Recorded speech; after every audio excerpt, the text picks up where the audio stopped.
ની શરૂઆત કરીએ દાહોદની ફતેપુરામાં ટચ ધ લાઇટ સ્કૂલ સામે ગેરરીતિનો આક્ષેપ છે। ખાનગી શાળામાં સરકારી શૈક્ષણિક સામગ્રી મળી આવતા સવાલ ઉઠ્યા। ખાનગી શાળામાં સરકારી શૈક્ષણિક સામગ્રીનો ઉપયોગ થતો હોવાનો આક્ષેપ છે। સર્વ શિક્ષા અભિયાન અંતર્ગત પુસ્તકો, સ્ટેશનરી, રમતગમતના સાધનો મળી આવ્યા છે। ખાનગી શાળામાં હાલ ડિજિટલ બોર્ડનો ઉપયોગ કરવામાં આવી રહ્યો હોવાનો પણ દાવો છે। સરકારી શાળાના બાળકોની સામગ્રી ખાનગી શાળામાં કેવી રીતે પહોંચી? સરકારી શાળાની સામગ્રી કોણે આપી તેને લઈને સવાલ।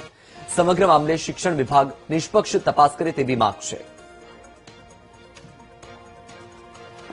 તો આ દ્રશ્ય તમારી ટીવી સ્ક્રીન પર તમે જોઈ રહ્યા છો, દાહોદના છે, ફતેપુરાના છે કે જ્યાં ખાનગી શાળાની અંદર સરકારી શાળાની સામગ્રી સાધનોનો ઉપયોગ થઈ રહ્યો છે। ત્યારે સવાલ એ થાય છે કે સરકારી સાધન સામગ્રી ખાનગી શાળામાં કેમ, કેવી રીતે, કોની છત્રછાયા હેઠળ આ સામગ્રી ખાનગી શાળામાં પહોંચી? સરકારી શાળાની સામગ્રી કોણે આપી?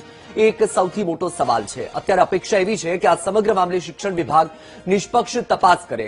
શું ખાનગી શાળા સાથે શિક્ષણ વિભાગને કોઈ તાલમેલ છે, કોઈ સાંઠગાંઠ છે?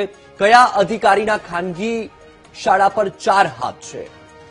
વધુ માહિતી આપી રહ્યા છે સંવાદદાતા ઉત્સવ। આજે કિસ્સો પ્રકાશમાં આવ્યો છે। સવાલો અનેક ઉઠી રહ્યા છે કે ખાનગી શાળામાં સરકારી શાળાની સાધન સામગ્રી કેવી રીતે પહોંચે, કોણ પહોંચાડે? માહિતી શું?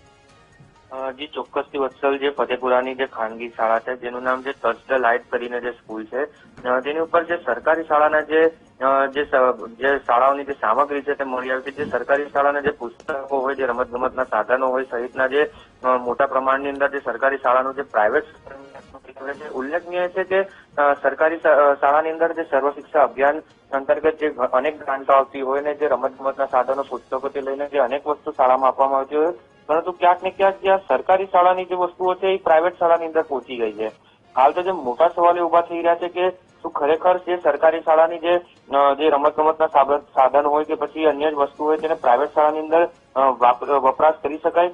કારણ કે પ્રાઇવેટ શાળાઓની અંદર કોઈ મંજૂરી હોતી નથી અને જો મંજૂરી થઈ તો મંજૂરી કોણે આપી આ સામાન આપવાનો, તેવા પણ અનેક સવાલો ઉભા થઈ રહ્યા છે। જી બિલકુલ ઉત્સવ, આપની પાસેથી માહિતી મેળવતા રહીશું। તો સાંભળ્યું તમે કે અમારા સંવાદદાતાએ શું કહ્યું? સવાલ અનેક ઉઠી રહ્યા છે કે સરકારી શાળાની જે સાધન સામગ્રી છે ખાનગી શાળામાં કેવી રીતે પહોંચી? સરકારી શાળામાં આ સામગ્રી, આ સાધનોનો ઉપયોગ કરવાનો હોય જેથી કરીને જે શિક્ષણ વાંચુક બાળકો છે, જે ગરીબ અને મધ્યમ વર્ગના બાળકો છે, જે સરકારી શાળામાં અભ્યાસ કરી રહ્યા છે, તે બાળકોને સારું શિક્ષણ મળી રહે। આ જે ગરીબ બાળકો છે તેનો હક કોણ છીનવી રહ્યું છે? એક સૌથી મોટો સવાલ છે। કારણ કે આ જે સાધન સામગ્રી છે આમને આમ તો સરકારી શાળામાંથી ખાનગી શાળામાં પહોંચી નથી। સવાલ એ છે કે કોની મિલીભગત છે, કોના ચાર હાથ છે, કોના આશીર્વાદ છે?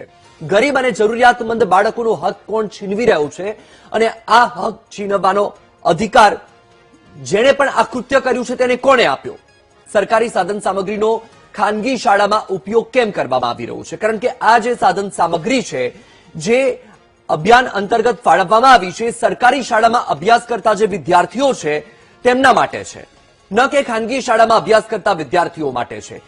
જે ટ્રસ્ટ કે જે માલિક દ્વારા આ ખાનગી શાળાનું સંચાલન કરવામાં આવે છે, જે સંચાલક દ્વારા આ શાળાનું સંચાલન કરવામાં આવે છે, આ શાળામાં સાધન સામગ્રી પૂરી પાડવાની જવાબદારી જે તે માલિકની છે।